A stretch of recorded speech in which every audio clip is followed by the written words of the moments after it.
Hello जी, छोटों को प्यार, बड़ों को प्रणाम और मेरे भाई बहन को मेरा नमस्कार। यहाँ पर मैंने 3 मूली ली है।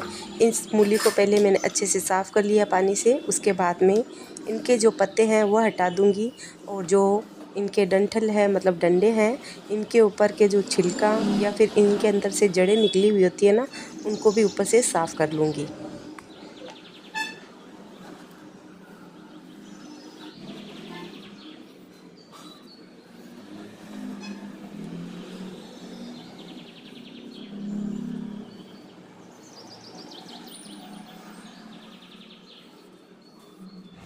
तीनों मूली के डंठल जो है उनके मैंने छिलके हटा दिए हैं। थोड़ा सा ऊपर से कट कर लेंगे और इनको रख देते हैं साइड में। अब मैं ले रही हूँ मूली के पत्ते। इनका ऊपर का टाइट जो पार्ट है मूली के पत्तों का वो हटा देंगे और सभी मूली को हम बारीक बारीक कट कर लेंगे।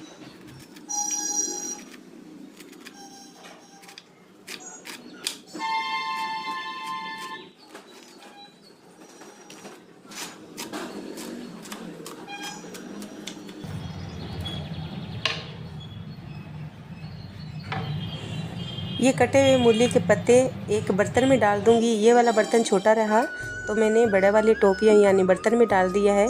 अब हम मूली को भी कट कर लेंगे है। मूली को एक साइड से कट करेंगे ताकि बराबर अच्छे से उबल जाए।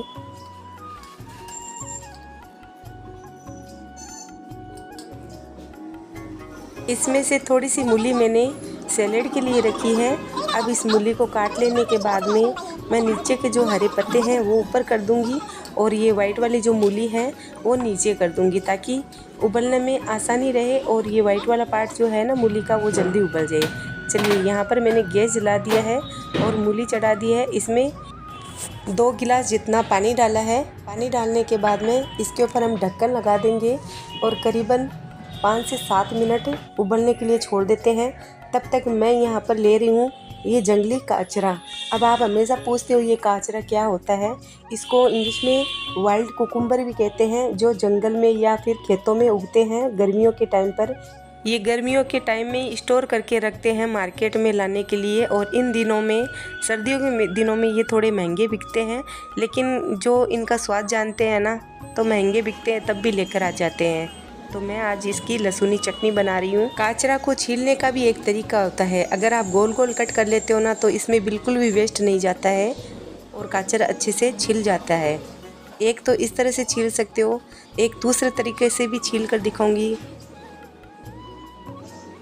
इसको मैंने छील दिया इस तरह से। अब मैं तीसरा काचरा उठाकर आपको छील कर दिखा रही हूँ। इस तरह से आप सीधा छीलोगे ना तो इसमें वेस्ट बहुत जाता है, इसलिए अगर आप गोल गोल करके इस तरह से काट लेते हो ना तो बिल्कुल भी वेस्ट नहीं जाती है और बराबर से अच्छे से काचरा छिल जाता है। ये काचरा खाने में खट्टा मीठा होता है और इनका बहुत ही अच्छा टेस्ट आता है और ये टमाटर का मुकाबला करता है। टमाटर तो फिर भी हम हर सब्ज़ी में डाल सकते हैं, लेकिन इसमें इनको कुछ कुछ सब्जियों में ही डाल सकते हैं। और इसमें से मैंने 2 काचरा बचा के रखे हैं, अगली बार जब मूली बनाऊंगी तो उस मूली में डालूंगी। अब इन काचरों को अच्छे से मैं कट कर लूँगी।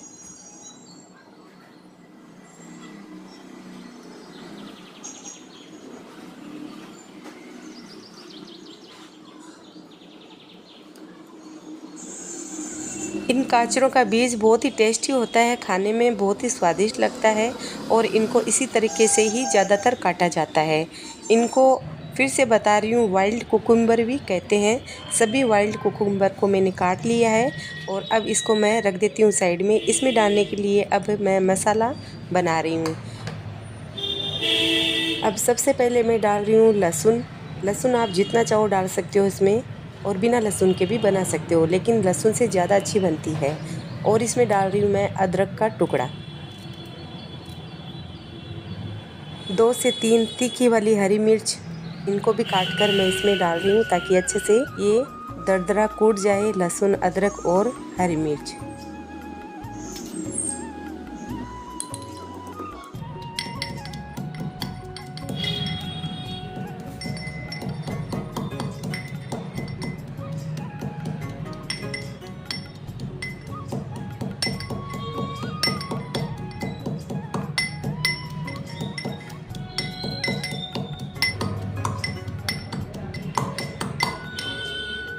लहसुन, अदरक और हरी मिर्च को मैंने कुछ इस तरह से कूटा है दरदरा।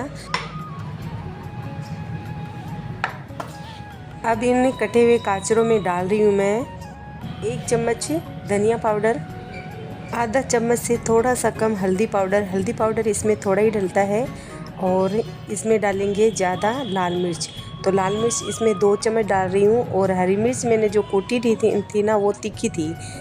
अगर आपके पास तीखी हरी मिर्च नहीं है तो 3 चम्मच भी डाल सकते हो लाल मिर्च। नमक टेस्ट के अनुसार डाला है।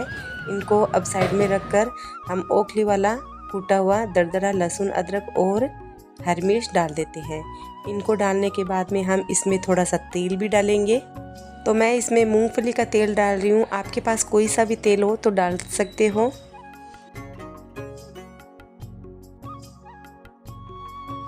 अब इन मसालों को अच्छे से मिक्स कर लेते हैं इसमें।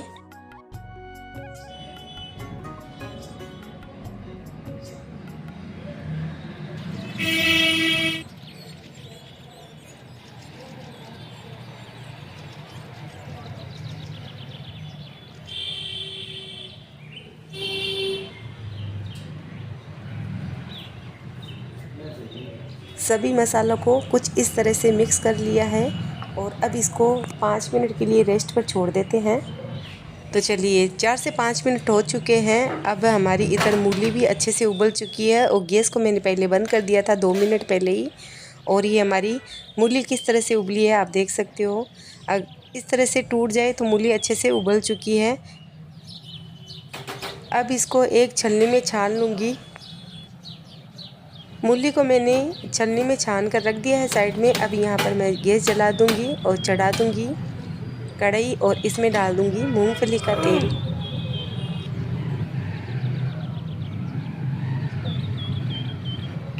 चलिए अब गाजर की चटनी बनाने के लिए तेल अच्छे से गर्म हो चुका है। तो 1 चम्मच जितना मैंने इसमें जीरा डाला है।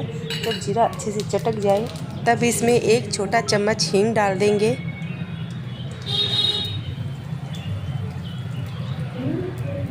10 से 15 लहसुन की कलियां डाल दी है। इसको भी हम लाइट ब्राउन करेंगे।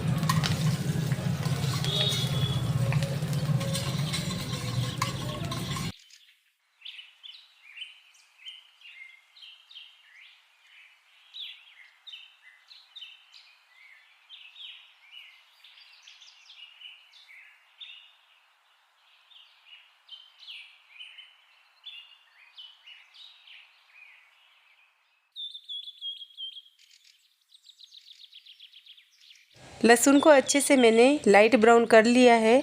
अब हमने जो मसाला मिलाया था काचरा में वो डाल देंगे।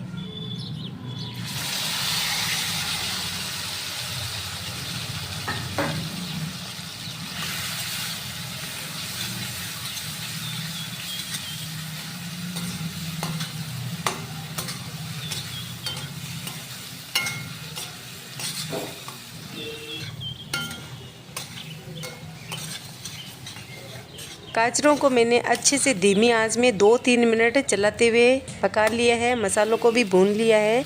अब इसके ऊपर मैं 2 मिनट के लिए ढक्कन लगा देती हूँ बिना पानी डाले ही। इन गाजरों में से अपने आप ही पानी निकल जाएगा। 2 मिनट गाजरा पानी छोड़ रहा है तब तक मैं यहाँ पर गेहूँ का आटा ले रही हूँ 14 से 15 परांठे बनाने के लिए। ये गेहूं का आटा कोई कंपनी का नहीं है, बस हमारे घर पर गेहूं लेकर आते हैं साबुत और उनको चक्की पर पिसवा लेते हैं मशीन से। तो चलिए हमारे यहाँ पर गाजरा भी पानी छोड़ चुके हैं।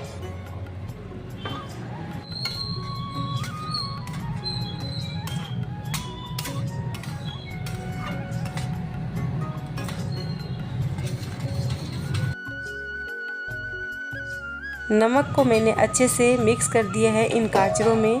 अब वापस से इसके ऊपर ढक्कन लगा देती हूँ 4 से 5 मिनट के लिए एकदम धीमी आंच पर। तब तक मैं यहाँ पर गेहूं का आटा लगा लूँगी परांठा बनाने के लिए। तो इसमें डाल रही हूँ नमक टेस्ट के अनुसार और 1 चम्मच जितना अजवाइन डाल देंगे।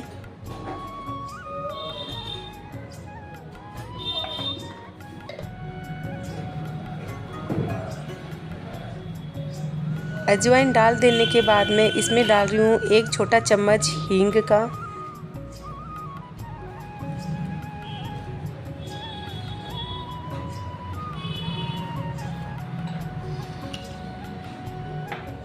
1 छोटा चम्मच जितना मंगरेला यानी कि कलौंजी, और अब इसमें 1 चम्मच साबुत जीरा डाल देंगे।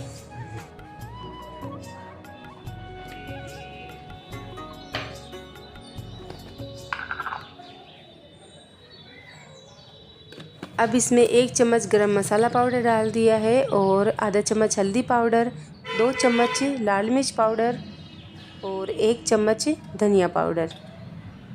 इन मसाला को अब गेहूं के आटे में अच्छे से मिक्स कर लेते हैं।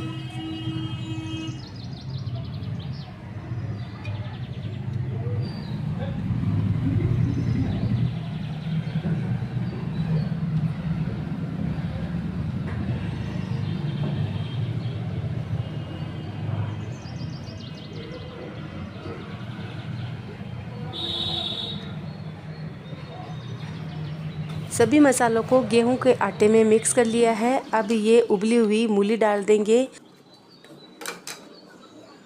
उबली हुई मूली को हमने इस आटे में डाल दिया है। अब इसका अच्छे से आटा लगा लेंगे और इसमें पानी बिल्कुल भी नहीं डालेंगे। जितनी मूली है उसमें ही हम आटा लगाएंगे। इसमें पानी डालने से थोड़ा सा चिपचिपा हो जाएगा, तो जितनी मूली है उसमें मेरा आटा पूरा लग जाएगा।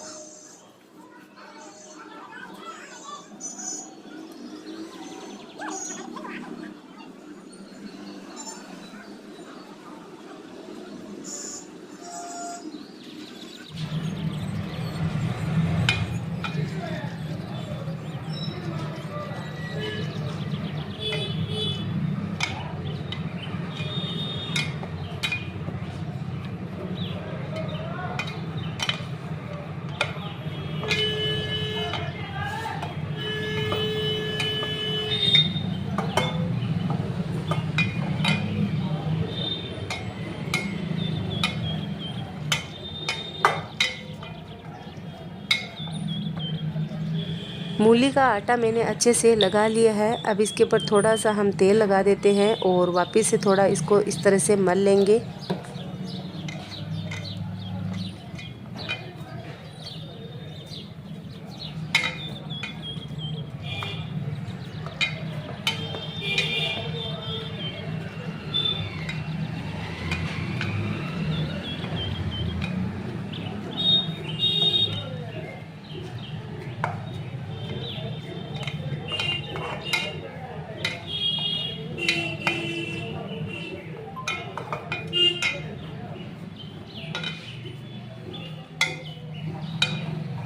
हमने इस तरह से मल के आटे को एकदम सॉफ्ट और नरम बना दिया है। अब इसको रखने की कोई ज़रूरत नहीं है। जैसे ही मेरी सब्ज़ी बन जाए तो तुरंत ही पराठे बनने लग जाऊंगी। तो चलिए हम काजरा की चटनी संभाल लेते हैं, इसको साइड में रख देते हैं।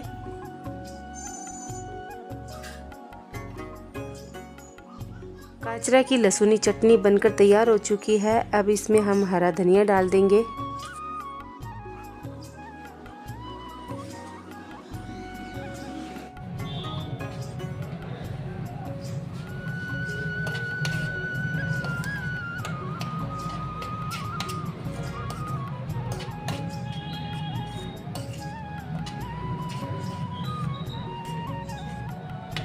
काजरा की पूरी चटनी लहसुनी बनकर तैयार हो चुकी है। इसको आप बाजरे की या मक्के की रोटी के साथ में खा सकते हो, परांठे के साथ या पूड़ी के साथ में भी खा सकते हो। सभी के साथ में ये चटनी अच्छी लगती है। लॉन्ग टाइम के लिए आप बिना पानी की बनाकर खाओगे तो ज़्यादा अच्छी लगेगी।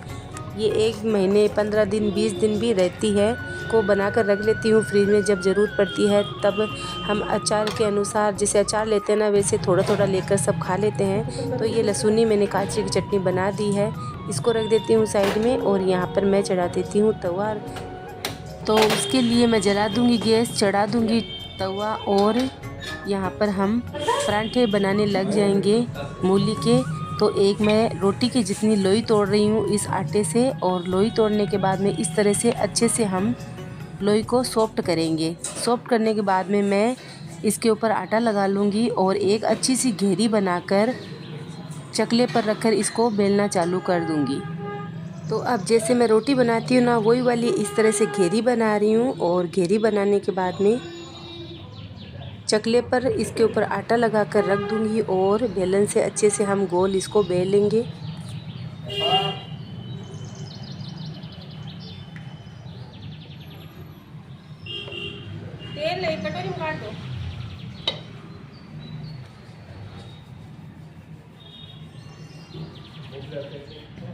मैंने इस लोई को एक रोटी जितना ही लिया है, जितना मैं रोटी बनाती हूँ ना उतना ही। आप इससे मोटा भी ले सकते हो।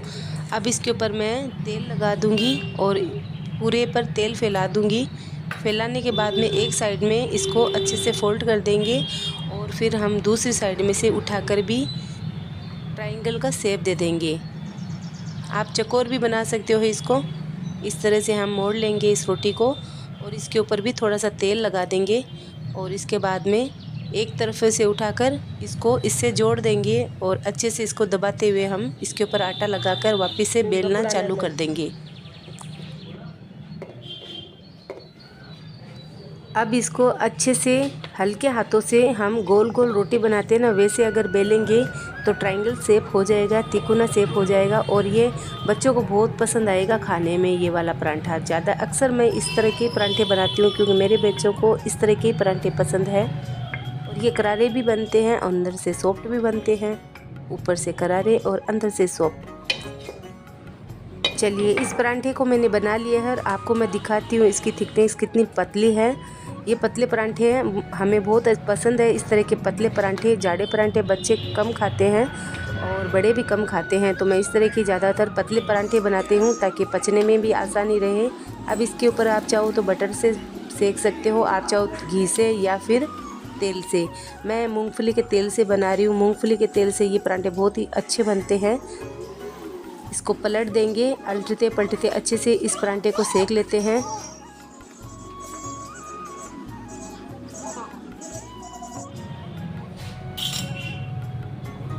अब आप देख सकते हो इस परांठे का कितना शानदार अच्छा कलर आया है और ये फूल भी जाता है। बस साइड से ये खुला रहता है ना, तो इसकी हवा निकल जाती है। हवा निकलने की वजह से ये फूला हुआ परांठा भी आपको इस तरह से दिख रहा है, लेकिन ये फूल चुका था। पलटते पलटते इस परांठे को मैंने सेक लिया था और जो दूसरा परांठा था वो भी साइड से मैं बेल रही थी, तो दूसरा वाला परांठा भी मेरा तैयार हो चुका है। इस परांठे को हम अब नीचे उतार लेते हैं।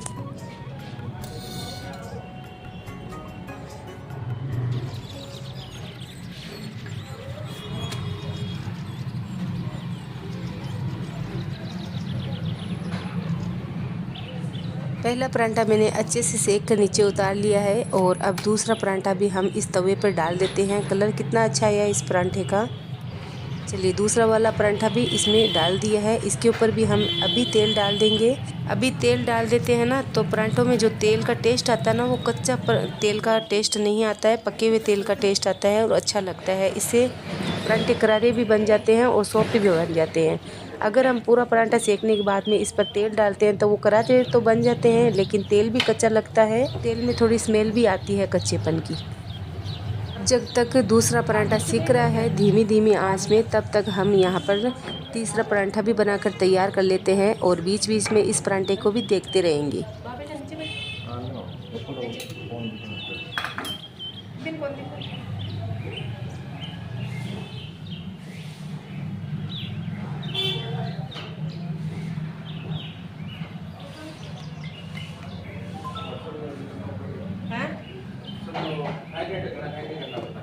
बैठ जाओ और कोई ढकना ही बिल्कुल बैठ जाओ ले लो।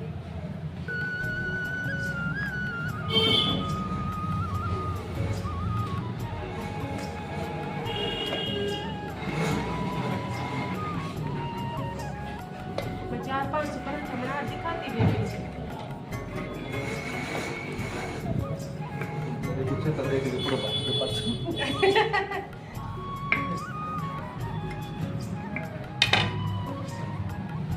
दूसरा वाला परांठा भी मैंने अच्छे से सेक लिया है उल्टते पलटते, और अब इसको भी हम नीचे उतार लेते हैं।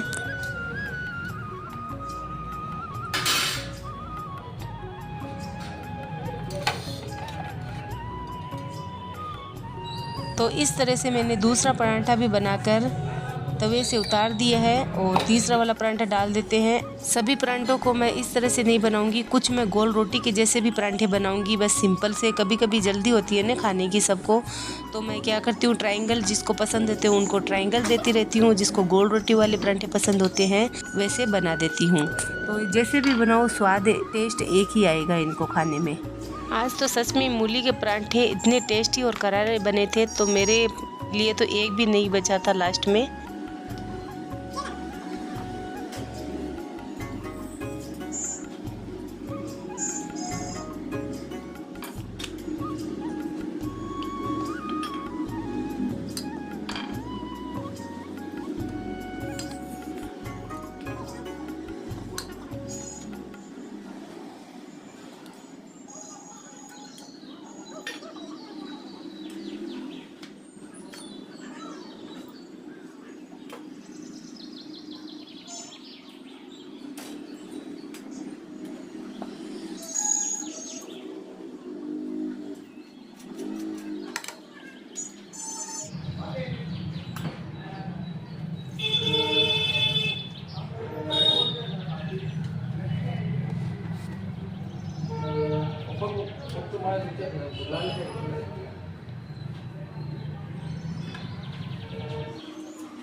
तो चलिए, इस तरह से सभी परांठे मैंने बना लिए और साथ साथ में सबको मैं खाना भी परोसते जा रही थी। इस चटनी के साथ में ये परांठे कॉम्बिनेशन बहुत ही अल्टीमेट था और बहुत ही टेस्टी था।